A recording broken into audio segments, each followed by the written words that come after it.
औज़ुबिल्लाहि मिनश्शैतानिर्रजीम बिस्मिल्लाहिर्रहमानिर्रहीम। लाखों करोड़ों दुरूद नबी पाक सल्लल्लाहु अलैहि वसल्लम की ज़ात मुबारक पर जो वजह तख्लीक़ कायनात है। नाज़रीन इकराम, आज की गुफ्तगू का आगाज़ करते हैं।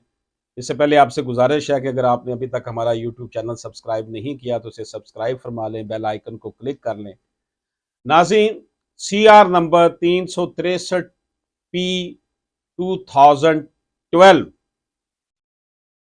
पेशावर हाई कोर्ट का ये फैसला आपकी खिदमत में पेश करने लगे हैं। ये खरीदो फरोख्त के मुआहदे में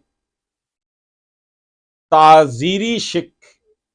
यानी फ्रीकैन की तरफ से मुआहदे में नाकामी की सूरत में अदालतों की जानब से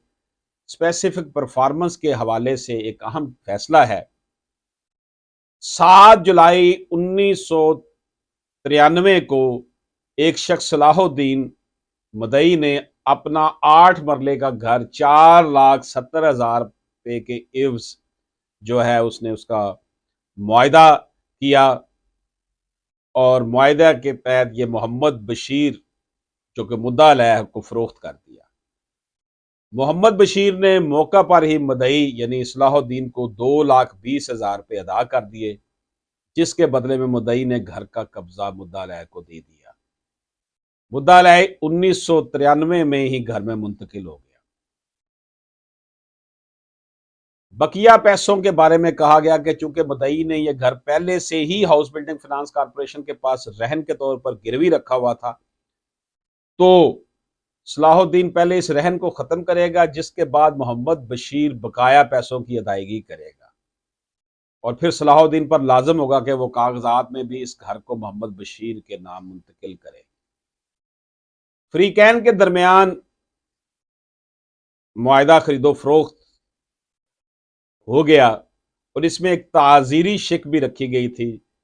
जिसका मतलब यह था कि अगर मदई की तरफ से मुआहदा तकमील तक नहीं पहुंचता तो मदई सलाहुद्दीन मुद्दा अलैह यानी मोहम्मद बशीर को जुर्माने के तौर पर 4,40,000 रुपये अदा करेगा और अगर मुद्दा अलैह की तरफ से मुआहदे की पासदारी नहीं की जाएगी तो 2,20,000 रुपये जो पहले ही अदा किए गए हैं तो मदई इसको कब्जे में करने का हक बजानब होगा। That was agreement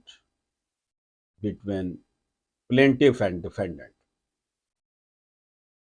नाज़रीन इकराम, खरीदो फरोख्त के बाकी मामलात की तरह ये भी एक वाज़े और आम फहम एग्रीमेंट था, लेकिन प्रॉब्लम जब पैदा हुई वो ये कि जब मुआहदे की तारीख़ तकमील यानी 6 जुलाई 1994 गुजरने के बाद सलाहुद्दीन ने पेशावर की मकामी अदालत में इस बाबत रजू किया कि 7 जुलाई 1993 को जो मुआहदा हुआ था तो इसमें बकिया रकम की अदायगी के लिए जो वक्त मुकर्रर था वो गुजर चुका है, तो इसलिए मुद्दा अलैह यानी मोहम्मद बशीर पर लाजम है कि वो ना सिर्फ वो रकम अदा करे बल्कि घर का कब्जा भी वापस मुदई के हवाले करे।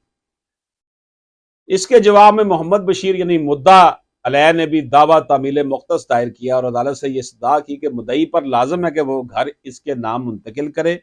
बसूरत दीगर वो जुर्माने के तौर पर 4,40,000 रुपये अदा करे। फ्रीकैन की जानब से सिविल जज की अदालत में एक लंबी कानूनी जंग का इख्तिताम 2010 में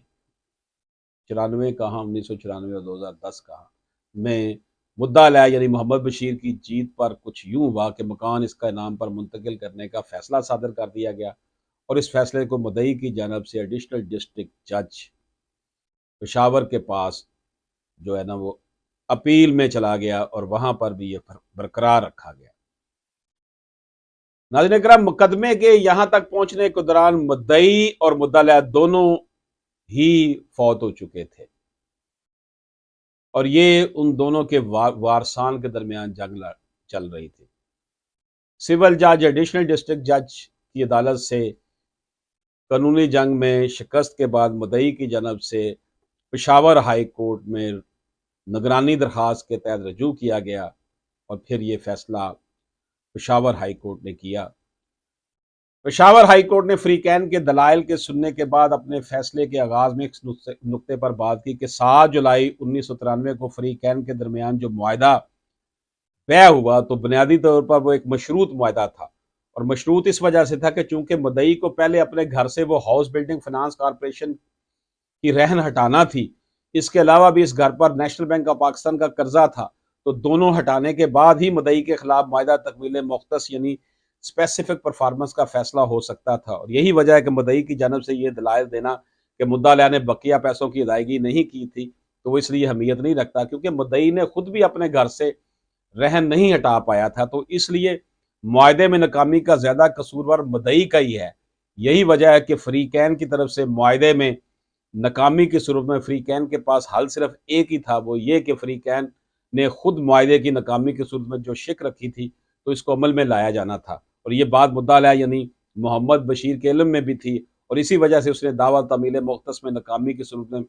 बसूरत दीगर जुर्माने की रकम यानी 4,40,000 रुपये मांगी थी। और इसी हल को अमल में लाते हुए अदालत ने यानी पेशावर हाई कोर्ट ने सिविल जज और एडिशनल डिस्ट्रिक्ट जज के फैसले को करदम करार देते हुए ये फैसला किया कि मुद्दई यानी सलाहुद्दीन के बुरसा मुद्दा लय यानी मोहम्मद बशीर के बुरसा को 4,40,000 रुपये की अदायगी 1995 से बैंक रेट पर सूद समेत अदा करेंगे, और मुद्दा लय को यह हुक्म दिया कि वो मुद्दई को घर वापस करे। उन्होंने दोनों के हाथ में फैसला कर दिया।